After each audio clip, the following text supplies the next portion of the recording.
திருப்பத்தூரில் கர்ப்பிணிக்கு பிரசவத்தின் போது குழந்தை இறந்து பிறந்த சம்பவம் சோகத்தை ஏற்படுத்தியுள்ளது. திருப்பத்தூர் மாவட்டம் நார்சம்பட்டியை சேர்ந்த விஷாலினி என்ற கர்ப்பிணி பிரசவத்திற்காக தனியார் மருத்துவமனையில் அனுமதிக்கப்பட்டுள்ளார். தொடக்கத்தில் இருந்தே குழந்தையின் உடல்நிலை நன்றாக இருப்பதாக மருத்துவர்கள் கூறிய நிலையில் பிரசவ வலி அதிகமான பின் அறுவை சிகிச்சை மூலம் குழந்தையை வெளியே எடுத்துள்ளதாக கூறப்படுகிறது. ஆனால் குழந்தை வயிற்றிலேயே உயிரிழந்திருப்பதாக மருத்துவர்கள் தெரிவித்த நிலையில் பெண்ணின் உறவினர்கள் ஆத்திரத்தில் வாக்குவாதத்தில் ஈடுபட்டனர். தகவல் அறிந்து விரைந்த போலீசார் பேச்சுவார்த்தை நடத்திய பின் பச்சிளம் குழந்தையின் உடலை உறவினர்கள் தூக்கி சென்றனர்.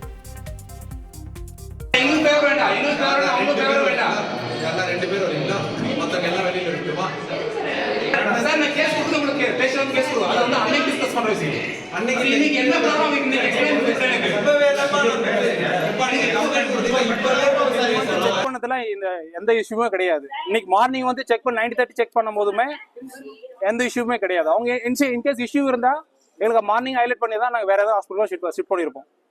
ஸோ அவங்க எதுவும் இன்ஃபார்ம் பண்ணல, எல்லாம் நார்மலா இருக்கு அப்படின்னு சொல்லி பெயின் கில்லர் கொடுத்து படுக்க வச்சிருந்தாங்க. ஸோ அதுக்கப்புறம் இன் பிட்வீன்ல எப்போ ஹார்ட் பீட் நின்றுச்சு என்னன்னா டாக்டருக்குமே தெரியல, எங்களுக்குமே தெரியல. டாக்டரே மானிட்டர் பண்ணா நாங்க எங்க.